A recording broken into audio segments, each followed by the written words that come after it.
I think so. At the back? All right, great. Okay, well, we're going to get started. Thank you so much for taking the time this Saturday morning to come and join us at the panel. We have a very exciting program for you today, and what I want to do is to make this a more of a conversation as opposed to a Q&A. We have three distinguished alumni from various class years, various parts of the insurance industry, and various locations. And I'll have them introduce themselves in a minute. What we want to do today is to give an overview of the insurance industry. It's like a black box. We all know that word.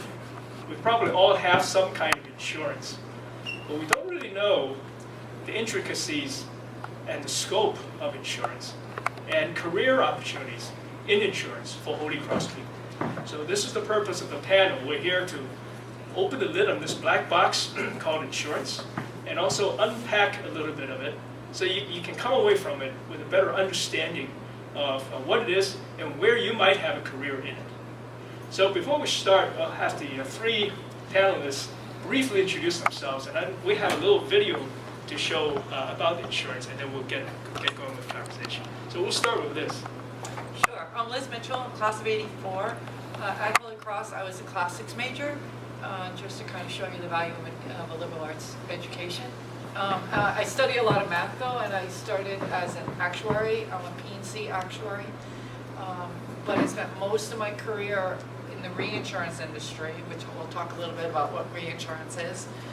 On the P&C side, so property and casualty, dealing with things like hurricanes, earthquakes, train wrecks, anything that you read in the headlines. Happy to talk about kind of the full range of opportunities from that point of view. You're so gallant. I'm Melissa Cummings. I'm a graduate of the class of 1992. My first career, I was a psychology and Spanish major. My first career was actually in public relations and the healthcare space in New York City. I went to business school because I figured out pretty quickly, I was saying earlier in a small group, I was pretty good at cocktail parties and trivia coming from Holy Cross and needed a little more business grounding in terms of how I could then serve my clients. I returned to business school and specifically have an MBA in healthcare management, and from there was recruited to a large for-profit insurance company, Cigna, where they had a accelerated general manager training program for newly minted MBAs. So they gave you a series of increasingly senior assignments over a couple of years, graduating you out as a vice president into the organization. My background, today I work actually at Blue Cross and Blue Shield of Rhode Island, where I am the chief customer officer. I'm happy to tell you what that means. But essentially my background has been largely on the for-profit health insurance plan side. Blue Cross happens to be a not-for-profit plan, and I've been there just about 2.5 years. And my name is Fred O'Connor. I'm class of '84. Liz and I were classmates. I didn't see her much because I wasn't in the library as often as she was. My experience in insurance is kind of eclectic. I've had an amazing breadth of experience. I started out, first and foremost, I started out in finance, working on a bond desk in New York. I then worked for a large international reinsurance and insurance brokerage firm, a firm called Aon. Not only did I work in Chicago in that capacity in property and casualty brokerage, but I also worked I ran the international desk in Düsseldorf, Germany, which was kind of fun. I was a Lloyd's broker in London, working on a number of reinsurance projects. And so I've had quite a varied career. Now, to add to the liberal arts component, the spectrum of my work at Northwestern Mutual, where I've been for 6 years, runs the gamut from helping newly minted graduates who have just started their first job set up savings accounts and very basic foundational family estate planning, to doing literally $1 billion investment banking type project for a large bank. So it's an amazingly broad career that you can touch a lot of things on, and it's been a lot of fun.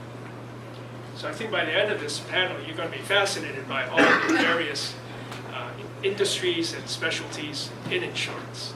So to get us started, we're going to do a under 3-minute video just to get you warmed up in terms of what this insurance industry has done, what's it all about.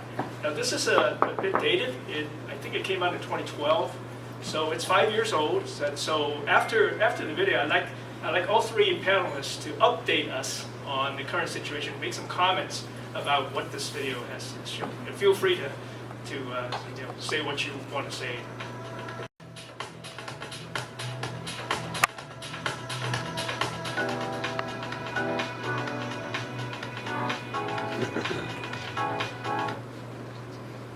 Okay, so this gives you a little overview of what the scope of the insurance industry. So I'd like panelists to add some comments to what we've just seen. So this video, I like this video because it's good promo material.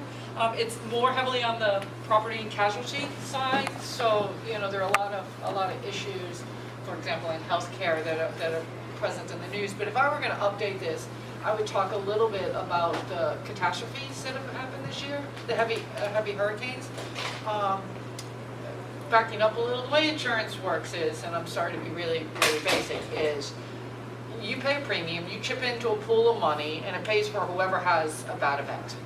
It's not like you're contributing to a bank account. It's more like you're contributing to your neighbor's misfortune. So in the case of these devastating hurricanes, the insurance industry, much quicker, in fact, than the government, is often on the ground helping people recover from these devastating events.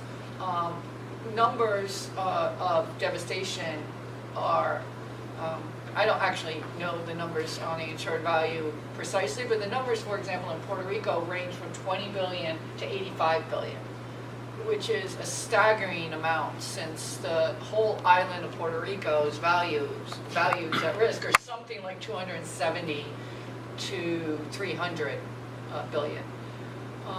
And how does the insurance industry do this is, well, they have people called claims adjusters, and Tom was one, go on the ground, but they're doing more creative things like using drones to go and inspect sites and get people money, resources, help as quickly as possible.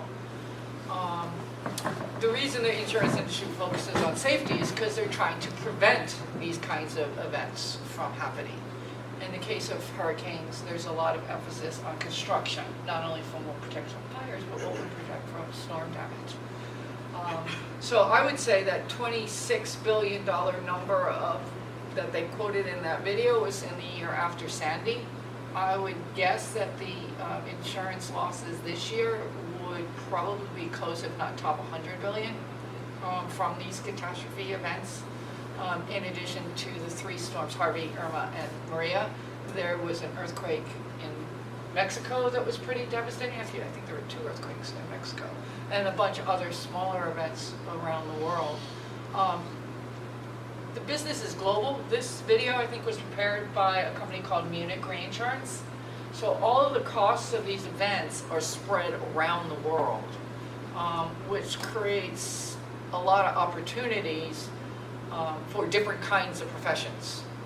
So there are the claims technicians, there are the scientists who study these phenomena, both before and after events. There are the engineers who try and figure out how to manage those events. There are actuaries and data scientists who pull a lot of the information, both to analyze safety issues and loss mitigants, but also to try and predict the future and to try and figure out how to best manage risk.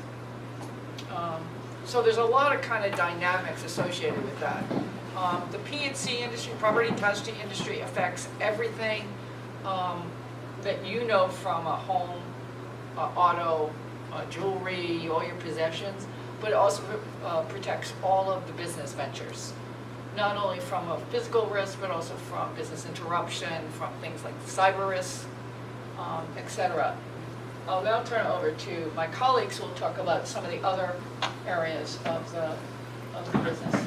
Yeah, so I guess I'm the one with the microphone. Sorry about that. I don't need a microphone. No, your voice projects wonderfully.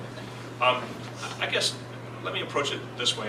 When I was a young person at Holy Cross and about to graduate, I wasn't 100% clear what I was going to do, and I had a job offer to go sell semiconductors in Boston, which might have worked out fine.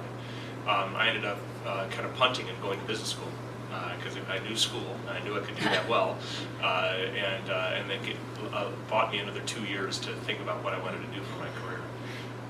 But what I can tell you, having worked in the insurance industry for quite a good chunk of my career, is that first off, it's huge. There's tremendous opportunities for employment in the insurance industry, much more than I had any conception of when I was a young person.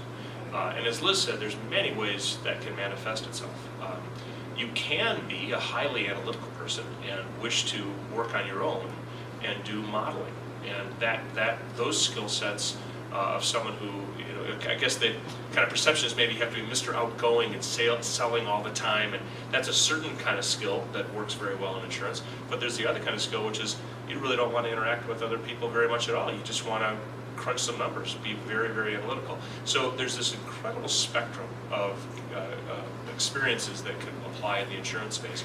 Another very critical one that ties in nicely with our Holy Cross experience is that I think you can have a wonderful career in insurance if you believe in helping others. If you believe that your mission in life is to try to do good in the world, whether it's going down to Puerto Rico and helping with loss assessments and helping bring in resources from an insurance program.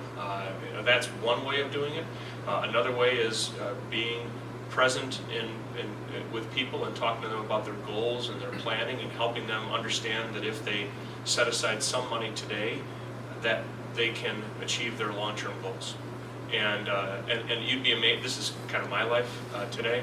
It's so easy to not do that without help. It's so easy to if you don't have someone holding you accountable to your own goals, it's easy to not get there. And so part of what I do is help people articulate their goals and then help them see what they have to do in order to get their goals. And sometimes that means deferred gratification. And that's part of the counseling process that I go through in my work. And it's been a lot of fun. Well, so from my perspective, the good news is healthcare is very stable and literally nothing's going on in the industry. So we have that going. I mean, when you think about healthcare, it's 18% of the gross domestic product, expected to be 20% by 2025. It is a gigantic, we are the most expensive country on the planet when it comes to healthcare and healthcare spending. So that alone presents a very intriguing opportunity, and very simplistically, somewhat different than even thinking about other lines of insurance. You purchase most insurance with the intent to protect you, to have, and in many ways hope not to have to use the policy you purchase. Very different in the healthcare space. You buy with the intent to use. In fact, you will use. And that alone, that sort of mental model creates a very different opportunity when you think about the health insurance space. You are certainly managing risk, and in much the same way Liz mentioned, you are collecting premium from customers in a pool and managing the collective health of that population. But what's a little bit different about a health insurance company is you do start to trip into care delivery and providing health care. And so while I am not a physician, nor a nurse, nor a pharmacist, those are people that are part of our organization. And they do get involved in delivering care. They do help people make decisions about staying well, treatments, drugs. And for me, the sort of intersect of being both business and care provider was really a unique opportunity. Thinking about insurance as a regular business that has all the same functions you might expect to have in any organization, marketing, product, sales, finance, legal, human resources, all true. So it's really, in some ways, less about the functional area you might be interested in, and I'd ask you to think about more the type of business you want to contribute to. And in much the same way that you just heard, I feel really valuable and proud to be part of delivering healthcare to people, particularly in an age where it is so unattainable still for so many. That is a really challenging problem for us as a country. And as people live longer and drugs come to market that have literally changed people's life, I mean, the trajectory of one's life for certain diagnoses has changed dramatically. The opportunity we have to manage that effectively and help people understand that is a huge opportunity. One last piece about healthcare, so fascinating to me as well. We don't go to a restaurant typically, unless it's super fancy, I realize, where the prices aren't on the menu. Or you don't know the exact price you should be paying for a television or a car because you've done all of that research and it's available to you in a second on your phone. Think about healthcare. You have no idea what really the service costs because you're paying some portion of that in a copay or some, lesser financial burden. I think until and when we all understand the real cost of care and what it costs and how we're using our dollars, it'll be hard to help people change how smartly they use healthcare. I would argue in a lot of places in the US we use too much healthcare, and we've been accustomed to using it a lot, and that drives the costs up. And so all of those factors present a really interesting challenge when you think about a business problem to solve. I could pick up on a theme that Melissa really highlighted, which is change. The world is changing really, really fast. You guys know this probably better than we old folks up here know it. Healthcare is at the forefront of change, both in terms of delivery system costs, aging population, life longevity, etc. One of the challenges for the insurance industry in general is that it's very hard for us to sell a product that we don't know how much it's going to cost to deliver. It's true in healthcare, it's true in auto insurance, it's even harder in earthquake insurance or insurance for oil rigs, or you can kind of see the whole spectrum. And so that's where the analytics come in. How much you charge for cyber cover? Or what is the product that you're selling for cyber cover? It's part remediation. Yeah, but it's part remediation. It's part of service. How do you deal with that? And what's the likelihood it might happen? And what's the likelihood? So the point I'm trying to make is that the insurance industry is at the forefront of a lot of the changes that are going on. At the same time, the aging population that Melissa talked about with regard to healthcare, it's actually dramatically impacting the employment situation in this industry.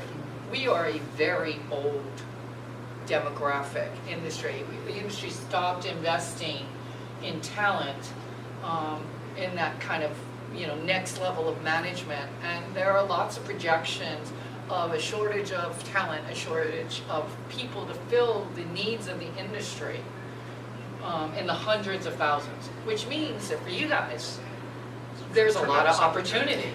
There's a ton of opportunity. And the power of that opportunity connected to the Holy Cross Network is a huge piece of your opportunity. My first job came from an alum. You will never get rejected from an alum receiving an inquiry from you to say, can I ask you about your career? Get smarter. Use this time here to get smarter. Reach out to your network. Go to the Career Center. Ask for people in industries that seem interesting to you. It's exactly what I did. I didn't lie in my bed as a young girl and think, I want to work in insurance.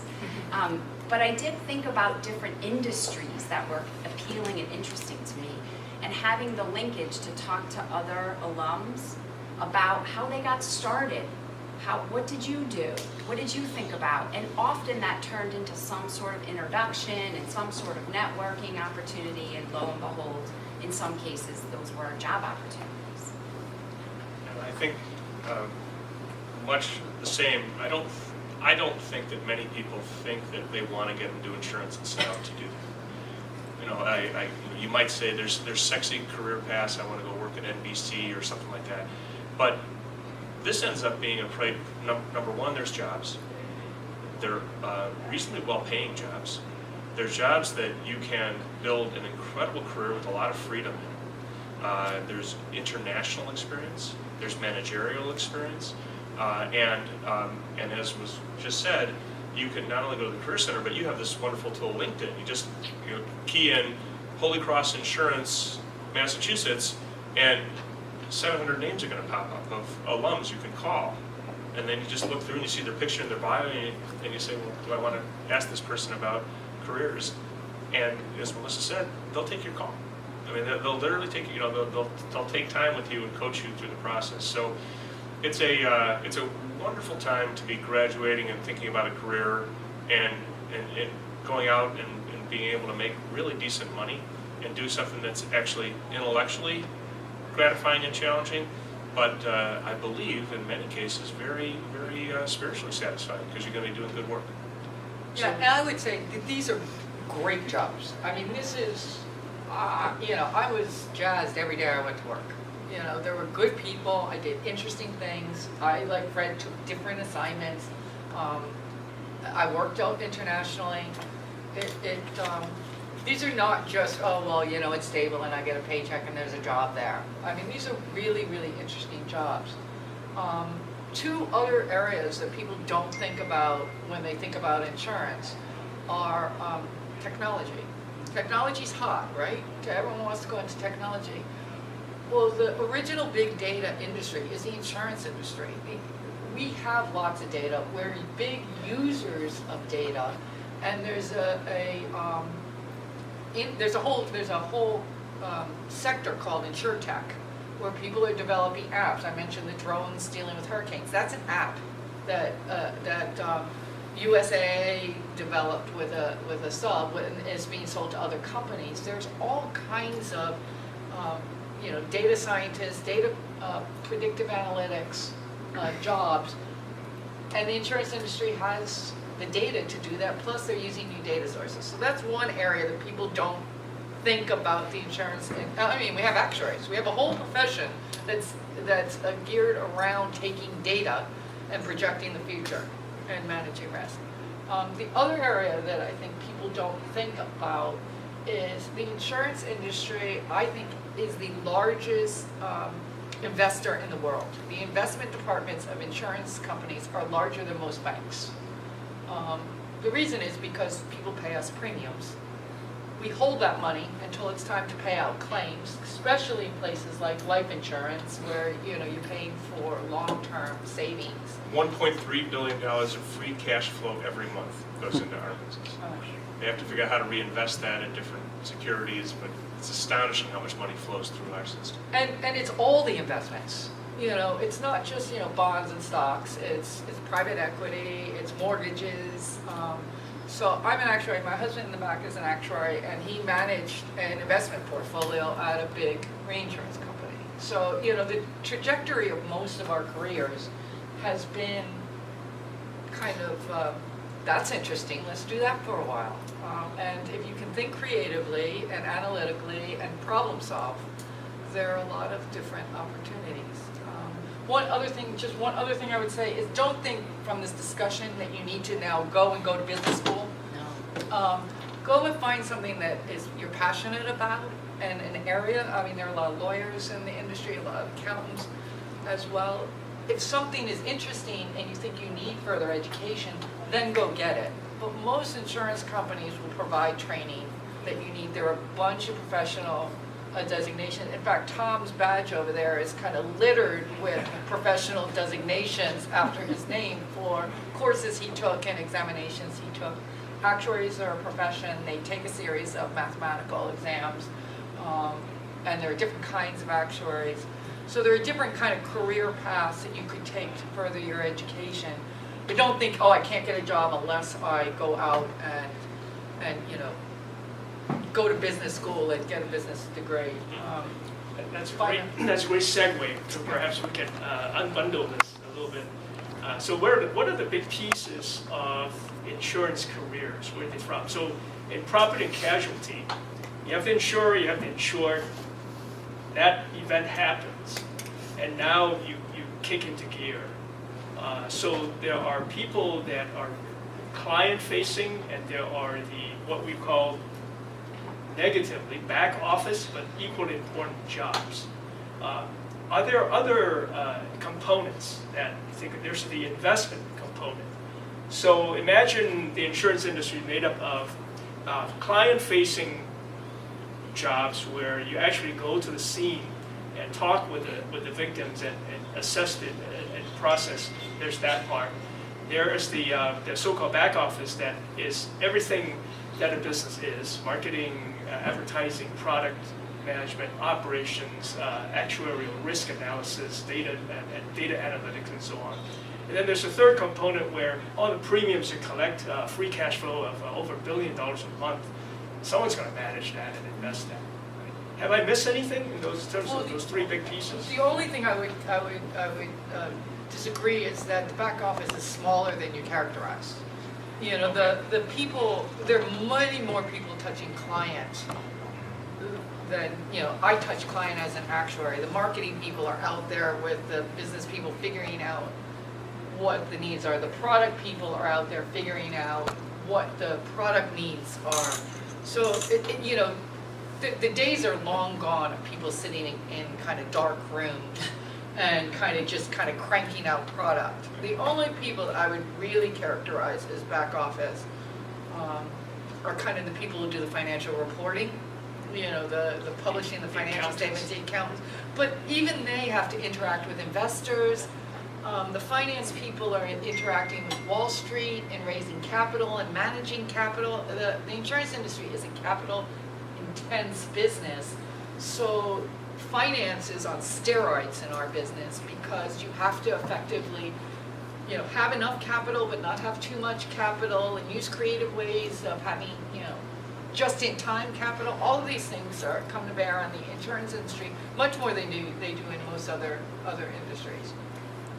Two dimensions I'd add to your list in health insurance, in the specific to health insurance, and that is the clinical or provider interface. So essentially, we collect money and provide a service, but the service is delivered through a network of hospitals and doctors and physicians and other healthcare professionals with whom we actually have to sit and negotiate what they are going to accept as a form of payment, how much of their services provided to us will be reimbursed. So that whole army around negotiating and contracting and turning on a network that you purchase a health insurance product, it runs on a track. Where can I get my services? That's the network supporting that. That whole swath of function is part of a health insurance company in a pretty deliberate and unique way. And that is a huge part of how you start to change cost, is by influencing how you contract with those that are providing your service. The other I'd offer in health insurance, somewhat because of where we are as a nation, but inherently, is the regulatory aspect. So there's a huge piece relative to following regulations that are both national and local, and keeping your eye on being in compliance relative to even something like the Affordable Care Act, right? The implementation of that alone, what that caused a health insurance company to have to do and prepare for and spend, the ability to manage that at a local level and a national level is a whole nother domain inside the health insurance space. And a lot of that kind of transcends all insurance. Absolutely. You know, P&C insurers have a lot of healthcare information on people who are hurt in accidents. All of that's subject to the same regulations. Insurance is a regulated. You're a firm like Blue Cross Blue Shield, you'll have a massive investment. You'll employ a staff of people who will evaluate those investments. And it can be cash management side, can be long-term investing. It's actually the whole gamut. Another aspect of investing is kind of where I'm on more the retail side. This is, if you will, the institutional side. Whereas when I and my 16,000 colleagues talk to people about personal financial planning, we're also talking to them about investing. So we will talk to them about their risk management stuff, personal life insurance, disability insurance, long-term care insurance, maybe an annuity, but we'll also talk to them about setting up a savings account, which could be an IRA, could be a 401k rollover, could be a Roth, could be a brokerage account. There's any, and again, frankly, can get quite sophisticated. You can get into defined benefit plans, non-qualified deferred compensation plans. There's a whole amazing complexity of things you can do to help people invest. And again, many in the public are do-it-yourselfers. A lot of times that doesn't serve them that well. So having an advisor becomes a very, very useful aspect of the service spectrum. So that is something that, one thing for a recent college, for a new college grad, this career path that I'm talking about is quite accessible. There are many firms like a Mass Mutual or a New York Life or a Northwestern Mutual, which will be delighted to hire you. Now, the trade-off is, the good news is, great firm, great products, outstanding training program, no salary, 100% commission. That's a hard one to sell to your folks, right? You know, they kind of want you to get that, I don't know what the going rate is, $70,000 job or whatever. But even though it's a brutal startup, it ends up in the longer run being a phenomenal amount of your own personal control of your income and really limitless pay. Whereas if you go to work for a large company, you could find out that you're on a great career path and all of a sudden they reorganize. And by the way, this happened to me. I'm working for a large company and one day they call me in and they say, we don't need you anymore. So, well, did I do anything wrong? No, we're just going in a different direction. So that can be a gut punch, right? So it can be nice to have a career where it's your clients that hire you and serve you, and if the firm ever wanted to let you go, you just take your clients to another spot. So that's a certain kind of career in insurance insurance and finance. And I characterize that from just because I don't want people to think, oh yeah, I know that job, that's the door-to-door life insurance salesman guy. It's not. What it's more akin to is the guy who works for Merrill Lynch and manages portfolios there and is on the retail side. So it's very much more analogous to that with a broader range of financial products. Is that and with training? Yep. You know, my brother's a retail broker at Merrill Lynch, and they just basically said go. Yep. You know, and in the life insurance case, they'll give you the tools and training. But the real message I just wanted to give you all was, and I've got 3 sons, roughly your ages, and I would say, I use this term, it might not be appropriate, join a fraternity where you're surrounded by people who are going to be friends and people you can count on for life. And you have that in a way through your Holy Cross Alumni Association. But also join a place where you're going to be challenged and you're going to have the opportunity to learn. So get a good training program, because the work that you get in building your career today through the training that you get will serve you for years and years in the future. It's well worth kind of surveying the places that have the best, give you the best tools to succeed long run.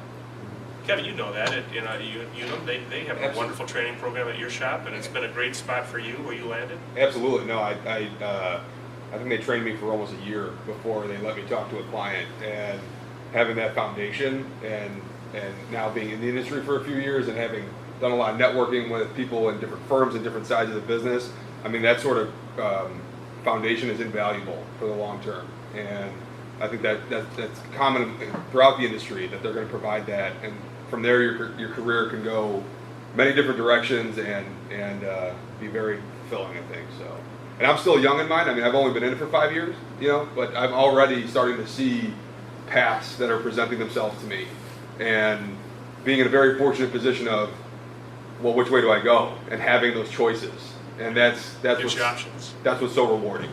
And I would suggest that there's no wrong choice. Mm-hmm. Because if you go down a path and it's like, I'm not really sure, you can always go back and take one of those other routes, which is, it all comes back to having that training. Mm-hmm. I mean, I took a lot of lateral moves along the way.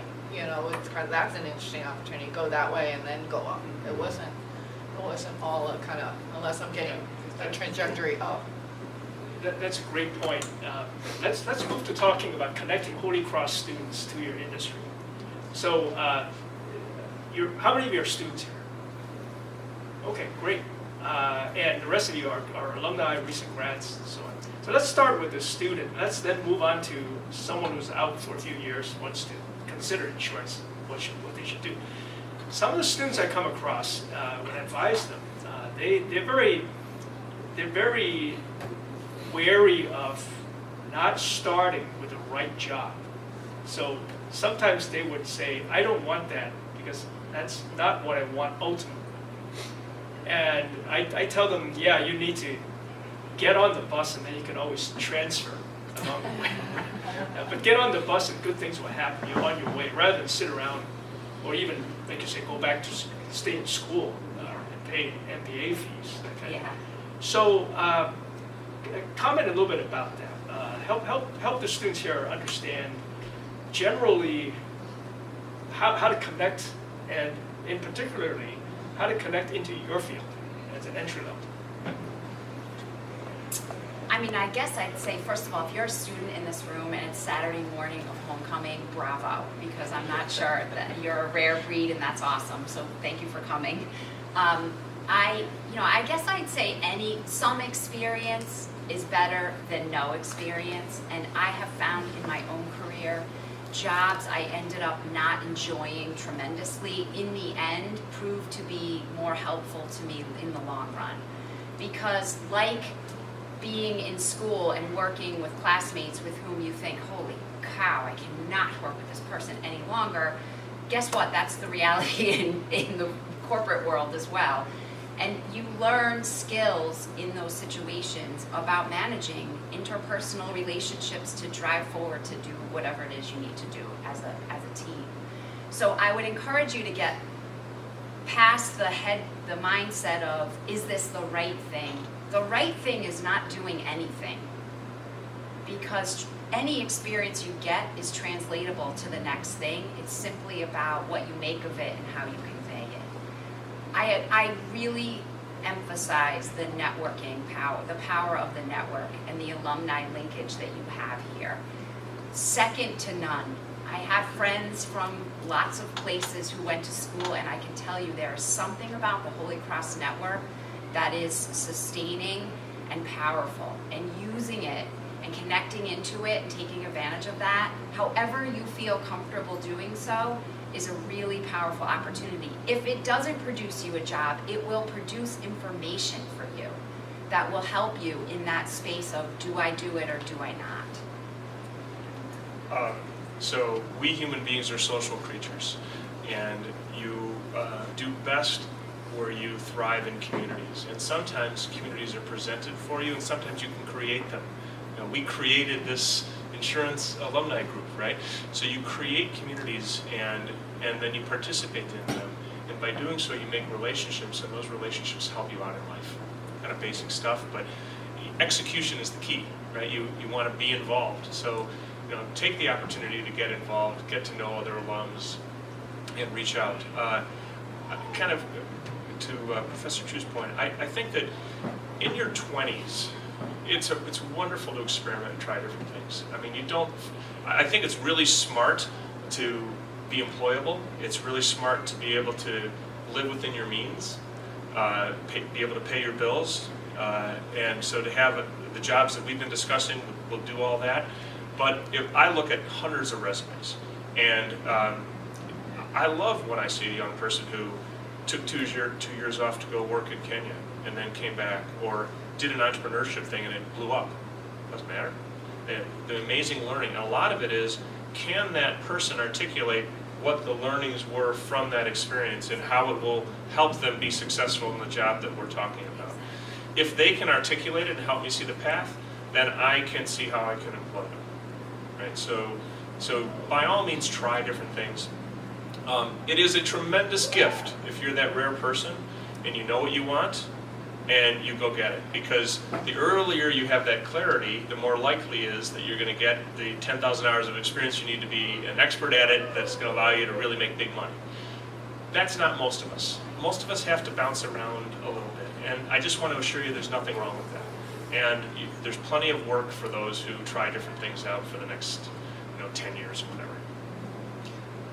But I would say get on the bus. Get on a bus. It doesn't matter what bus you get on. I think the fear that people have is that this is the wrong choice and that somehow I screwed it all up.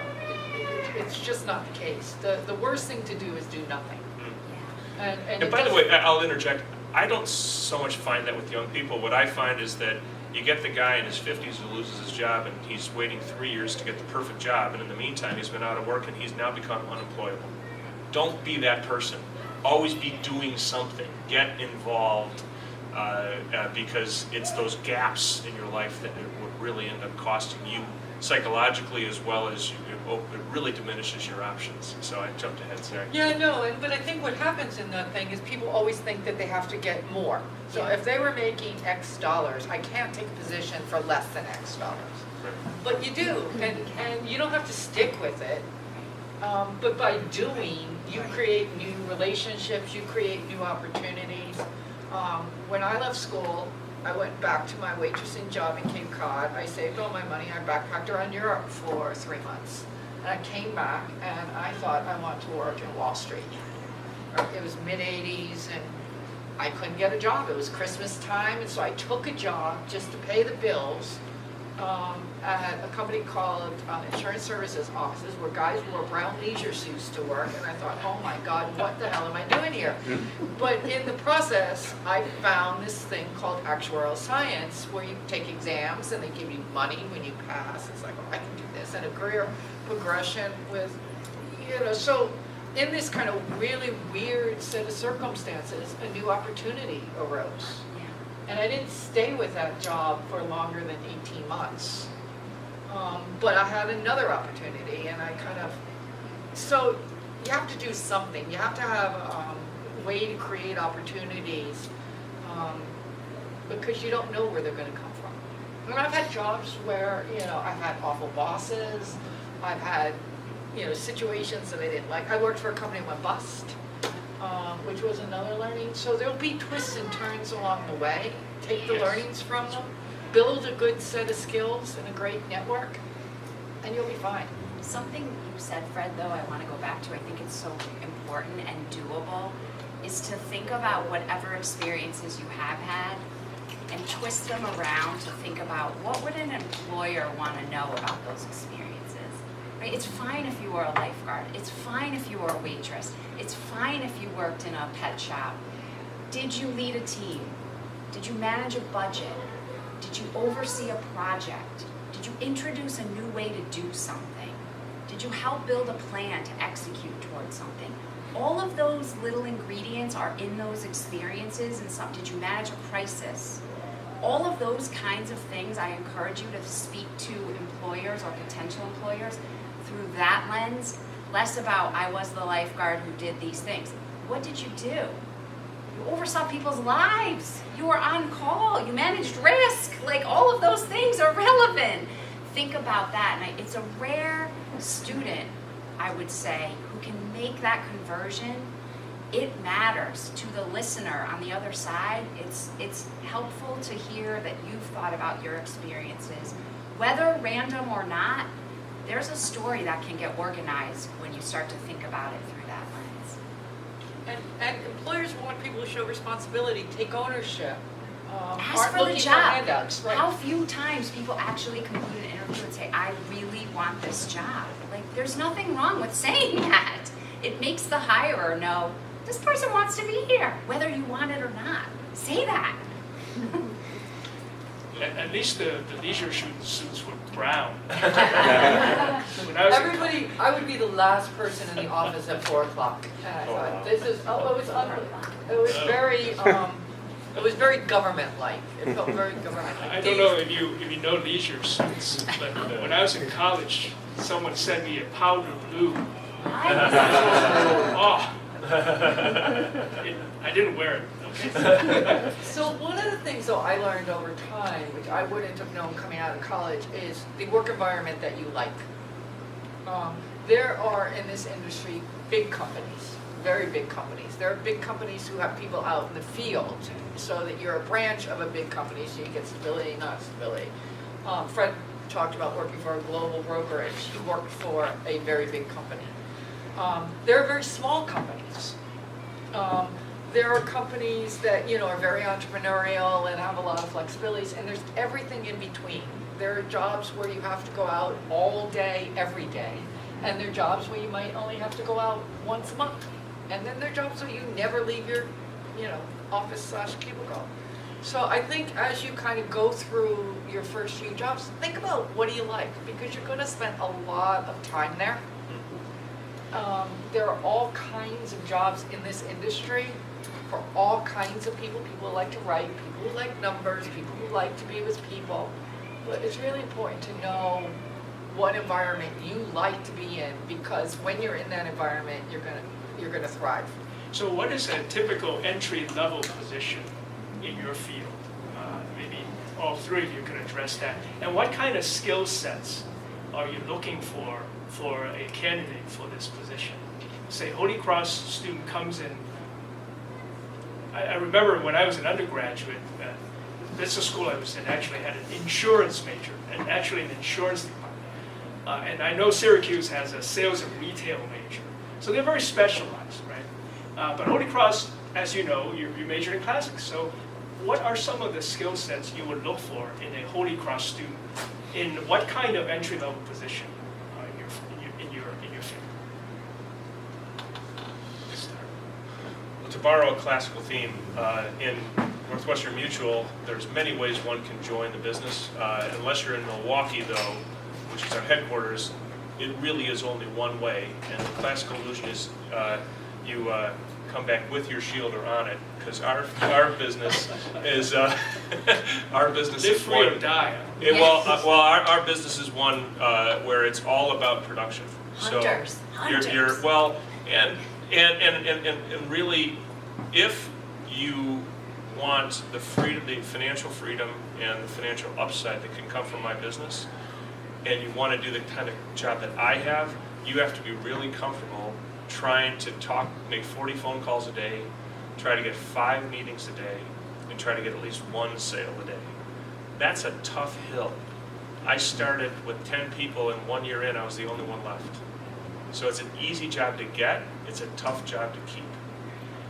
But the rewards are tremendous. You have a lot of flexibility, you can do very, very well. So that is, and it's a, you'll hear in many aspects of the business world or in the political life, it's a lot about trying and doing your best. That has nothing to do with success in my business. It's all about results. If you don't get the results, you don't get to keep your job. And that's a pretty harsh reality, I think, for people who aren't used to that. And that has not always been the case in other jobs I've had in my life. But that certainly is the culture of ours. And I think actually that gives a lot of people real clarity. And that doesn't mean you can't do the right thing. In fact, you really should do the right thing. But if you don't get the results, you don't get paid. And if you don't get paid, you don't get to keep your job. So that's the tough truth about what the entry-level work on our side is. I would answer the question and say there really isn't a typical entry-level job. It is across all functions. Some more disciplined and structured than others. And I'd give the example of, many insurance companies have formalized underwriting programs where they're hiring in young graduates. Doesn't matter the major, often math or accounting or related, not always. And you have a series of assignments and training that happens to be able to sort of get to the financial side of the business. But in other ways, we are hiring lots of young talent in our digital space. Turns out healthcare marketing is terrible. And there's a huge opportunity to treat that business like any other consumer business you see, who makes waves because they have terrific branding and they have terrific messaging and it's relevant and easy. Marketing's a huge opportunity in the health insurance space, and I'd argue at insurance across the board. It has a terrible, stodgy perception, and that isn't the customer base that is using that service necessarily. Interestingly, the students in this room are exactly the people we want to purchase health insurance. Good risk, young and healthy. And so adding more of you to the workforce to help us think about how do we get to that? How do we turn that around to make that interesting and appealing for you? We have a really interesting challenge in our industry now because of the Affordable Care Act. You can be covered until you're 26 under your parents' insurance if they choose to do that. So at 27, you're suddenly going to be out in the world potentially purchasing health insurance for the first time. some might argue, how do you get ready for that? How do you make that happen? How do you help people understand what they're purchasing? When you get hired, they hand you a package of benefits and you just do it. You don't know what you're signing up for, how to use it, or how to make sense of it. There's a lot of opportunity to inject your perspective into the work that we're doing to help make it relevant for customers like you. Well, can I add something to that, Melissa? So Sure. I will say, just from my side of the benefits business, there are so many companies now in the tech space that all they're specializing in is how do you deliver that message? How do you help employees understand what is being given to them by their employer? And how do we get away from the stack of booklets that explain insurance? And how do you make it real? And how do you help them make those decisions? And from our perspective, I mean, there's a new company every week that's calling on us saying, hey, we've got the message or we've got the tools to deliver your product and make it understandable. So, I mean, huge opportunities in that Huge space. opportunity. Think about products. Think about, as a young male, do you want to buy a plan that has maternity coverage for yourself? I don't think that's feasible. Like, there are ways we have to bust up the myth of how insurance products have been designed in the health space and create customization unique to different people's stages of life. One of the lines of business we're selling tons around is pet insurance. Do you know what people spend in caring for their pets versus themselves? That kind of opportunity, that new idea, that innovation is a huge opportunity for us as we think about insurance. So going back to your question, there isn't a typical entry-level point. And on the tech space, this delivery of how you access customer and the front-end experience, there are new products. For example, just-in-time insurance, where you only pay insurance when you rent a car, you only pay insurance when you get on a plane, you only pay insurance when you take a trip, kind of the Uber of insurance. And so all of this technology on all aspects of insurance is kind of hot. So, coming in with a technology background is kind of one avenue in. There are general general training programs for underwriters, for claims. The insurance industry is reinvesting in those, and they'll rotate people through those different. What would your advice be for that? Well, first off, I think it always begins with talking to people. So you want to reach out to as many people as you can about, tell them a little bit about you, what you're looking to achieve, and how your background might relate to what you believe the work is. Again, a lot of times people, hiring officers are looking for somebody. So on the one hand, a hiring officer says, I don't want to see anybody who doesn't have these 10 things. And so if it's not the kind of job that looks for someone who's coming right out of undergrad, there are many jobs like that, but if it's not that kind of job, if you haven't had that experience, whatever the looking is, you might not get even a look. But what I've found is really effective is that relationships can trump those lists of 10 things. And a lot of times employers are really looking for someone they can see as coachable and can learn the tasks. There are some jobs that you need a rocket scientist. They have incredible skill sets. Unless you are these things, you can't do the job. But most jobs aren't like that. Most jobs are just hard work jobs. You have to learn the skills, but do you show up on time? Do you treat other people with respect? Do you walk around with a smile on your face? Are you reliable? And are you smart enough to do the basic tasks? You'll get the job. The way the conversation goes, just so you know, is not, hi, I'm looking for a job, will you talk to me? The conversation goes, I was wondering if I could talk to you and get some advice. I'm looking to make a career move and I'm not really sure where to go. And then in the course of that conversation, I had one last week. In the course of that conversation, the person you're talking to learns something about what you're good at, what you're looking for, what you like in work, and they're going to make suggestions about people they can put you in contact with, jobs that they may know. They may say, it sounds like you've got a particular expertise in this area. Would you be interested in pursuing these things? I can hook you up with. And then there are connections that follow from that. So it's think of a giant web. You're building connections, and from that opportunities will arise. And people always want people who are responsible, hardworking, take ownership, are looking to give more than receive from their job. And that's kind of how it works. That's great, thank you. So we're now going to open it up to the audience. Do you have any questions for any of the panelists, as the panel as a whole? Yes, I have one question. I'm currently working in insurance underwriting, but I'm interested in claims. I think it's a great way, I think Mr. O'Connor pointed this out, it's a great way to serve others, I think, and help other people out.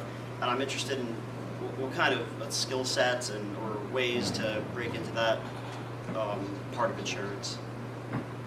Yeah. You know what, as Elizabeth was just saying, Tom, we have in our audience not only our film expert, but a man who's probably best suited to answer this question. Would you care to You have to comment? start all over again, I'm sorry. Because I There's thought, no I freebie, was Tom. thinking that's, yes, go ahead, man.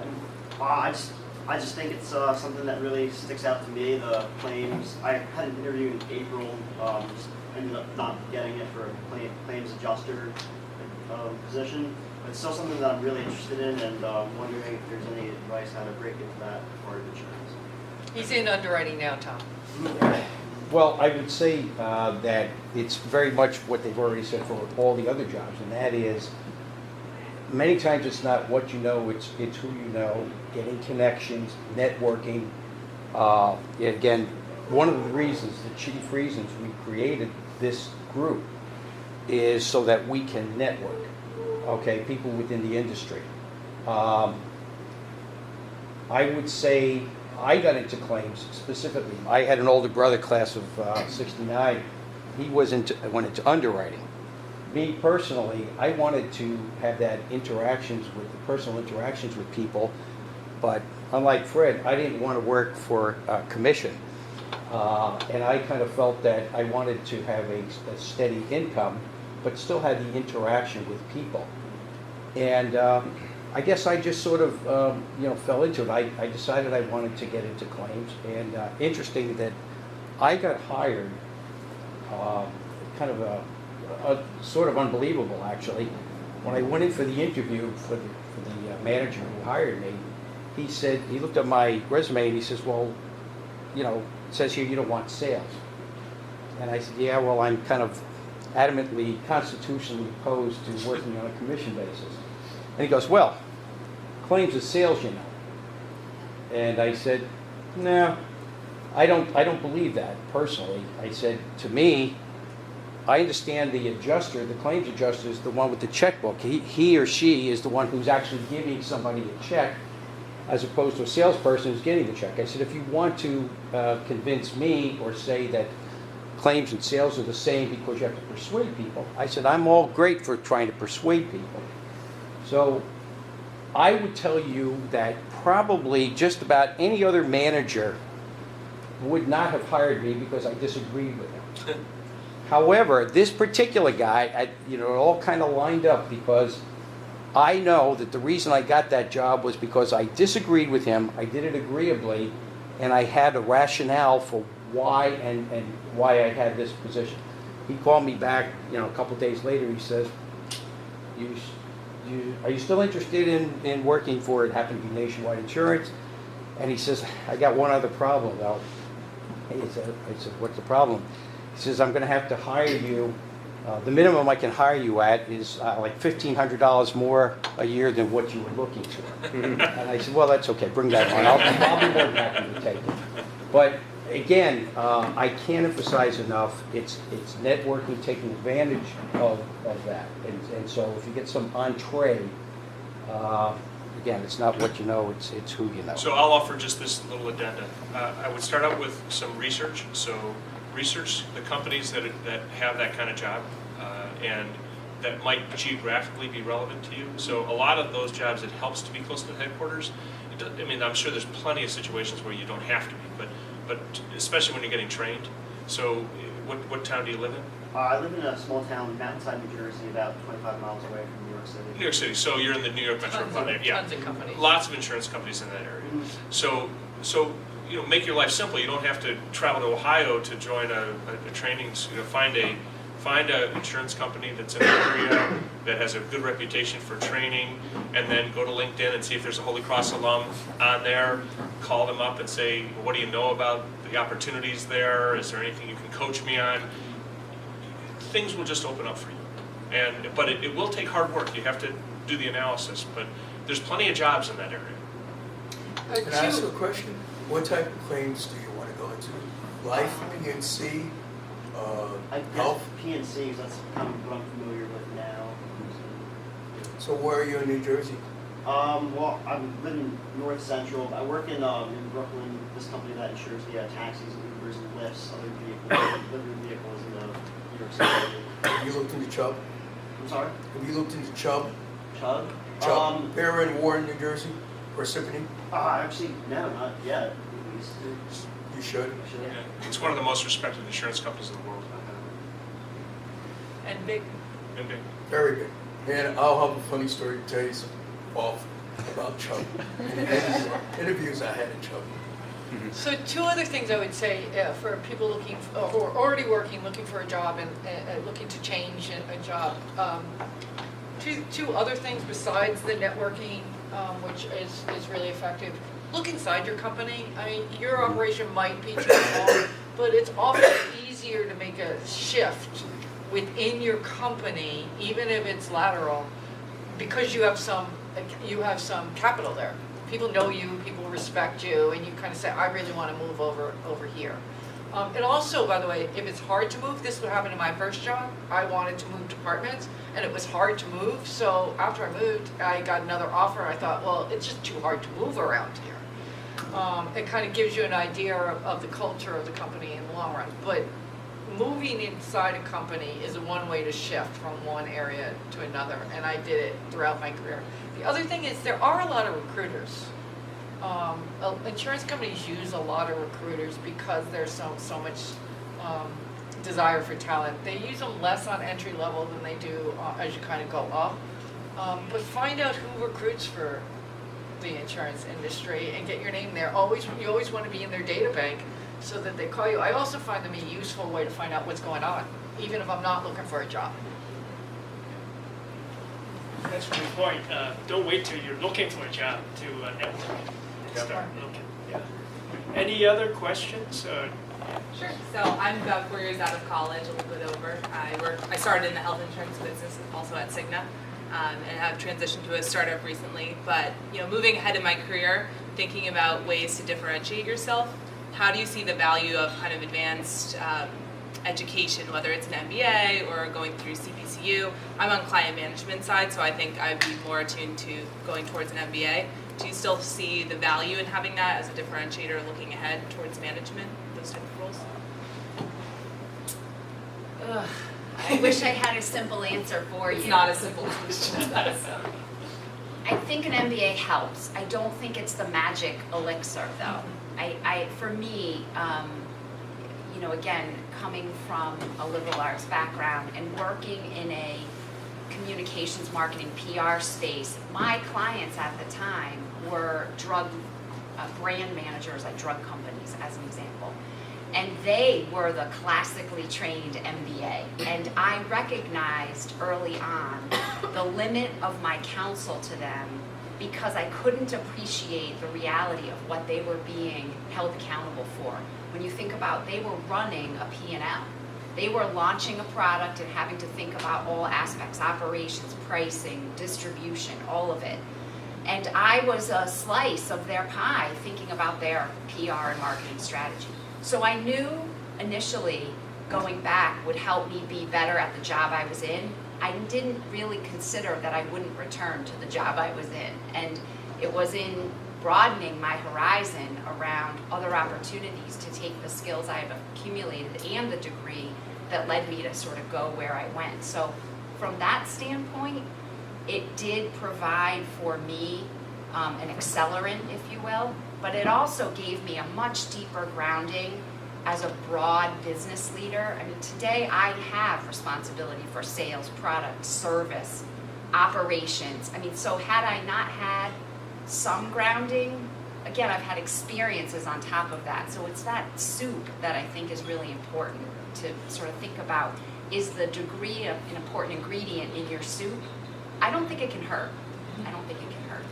If I can add something, a number of years ago, I was mentoring a young woman, and she had said, gee, should I go and get my CPCU, or should I go for my MBA? And I said, it really depends. If you think that you want to stay exclusively in the insurance industry, I said, go for your CPCU.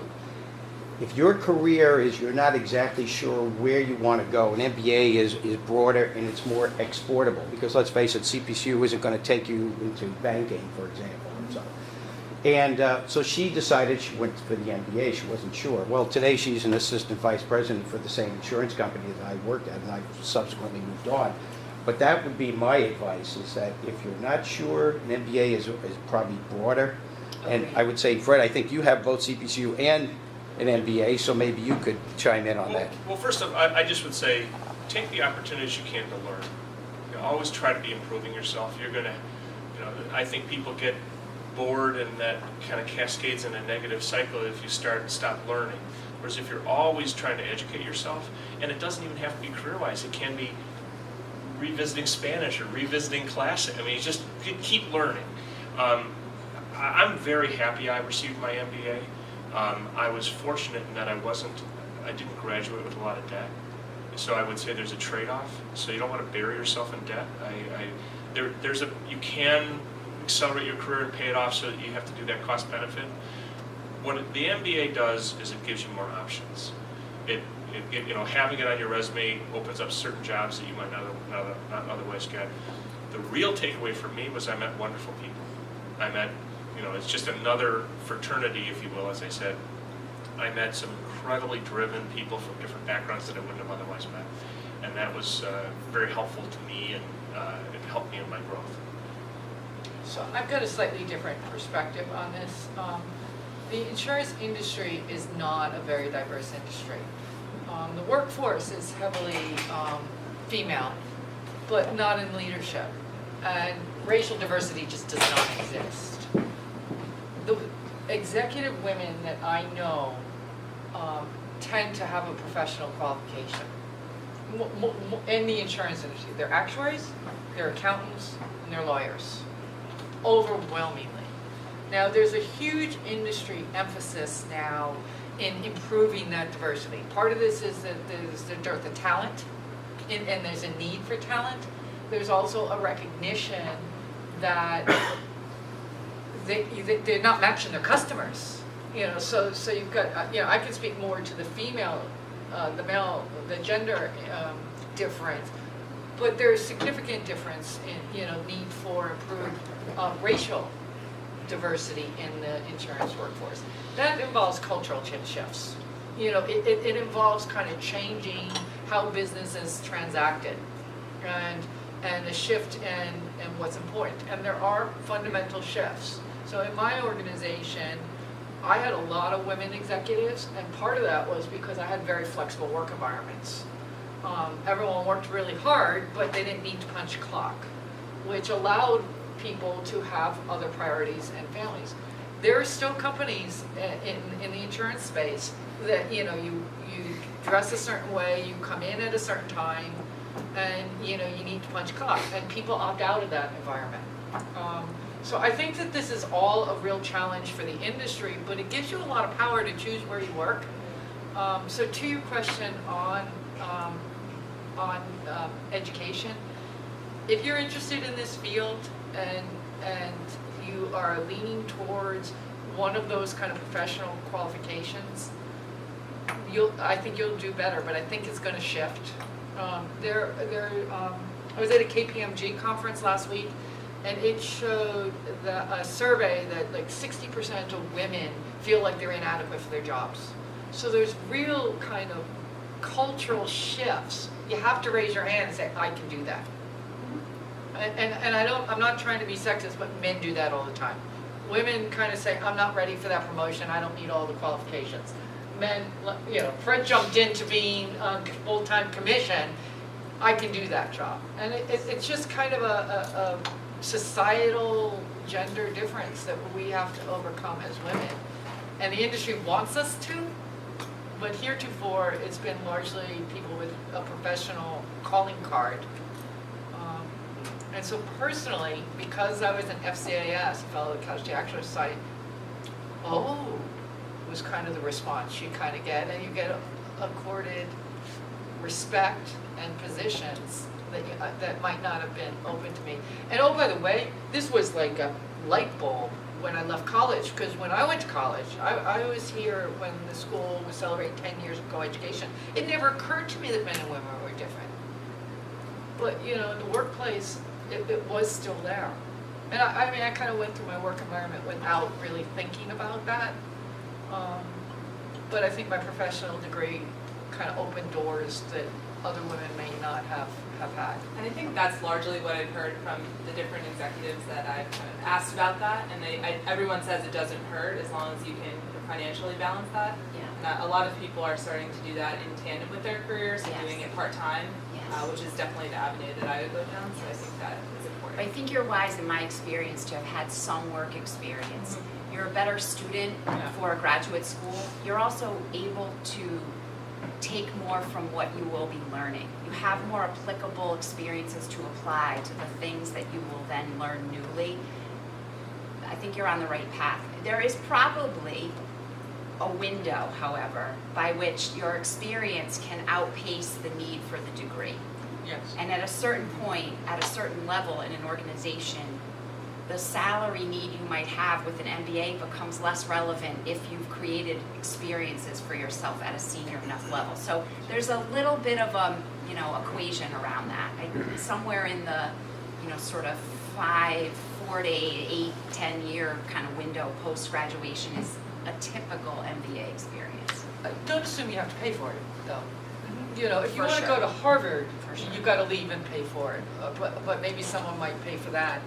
But, lots of people go to school. NYU is one of the best night programs in the country. You can go at night. If you're an actuary, they give you days off to study. And then they pay you every time you pass an exam and give you a promotion. Well, your employer, depending on who you work with, can sponsor you. They might have a deal where they say, we'll pay for the 2 years if you work for another 2 years. They'll have that kind of a quid pro quo. We have time for maybe one more question. Anybody curious about? With all the hurricanes and all the travesties, how is the morale in the insurance business? Is there any hesitancy or anything? No, just what we do. I don't know, but I mean, with so many coming and with no one really expecting it until the days before they hit, is there anything? No, this is what we do. I mean, it's been quiet for 12 years. There was Sandy, and there have been some small catastrophes, but the last big catastrophe here was 2005. And oh, by the way, this stuff happens all the time. You guys just don't know it. Every time there's a train wreck, my boss would call, how much do you think it's going to cost us? Every time there's a ship, any disaster that you read in the headlines, and particularly in the reinsurance space, that's what we do. A ferry hits a dock. How much is going to cost us? How do we get, and get out there and remedy the situation? You said morale. Yeah, I think it's very high. It's not my side of the business, but I believe these people really feel like this is their calling. They want to go down and try to solve problems for people. So it actually might surprise you, but it actually probably increases morale. And Tom's got a career in personal lines claims. I mean, this is what claims guys do. They live for this stuff. And the financial guys, they've been planning for this stuff. So, everyone is kind of feeling like this is what we do. Now, the job of the company is to manage the finances so that they don't blow it up. That's why we're in the business of managing risk. Reinsurance is you kind of take the risk and you spread it all around the world. So you'll find that the cost of these claims will be spread all over the place. Okay, well, thank you for coming. I think we have about 30 minutes left to network a little bit, tell your story and all that. So let's give the panel a big hand.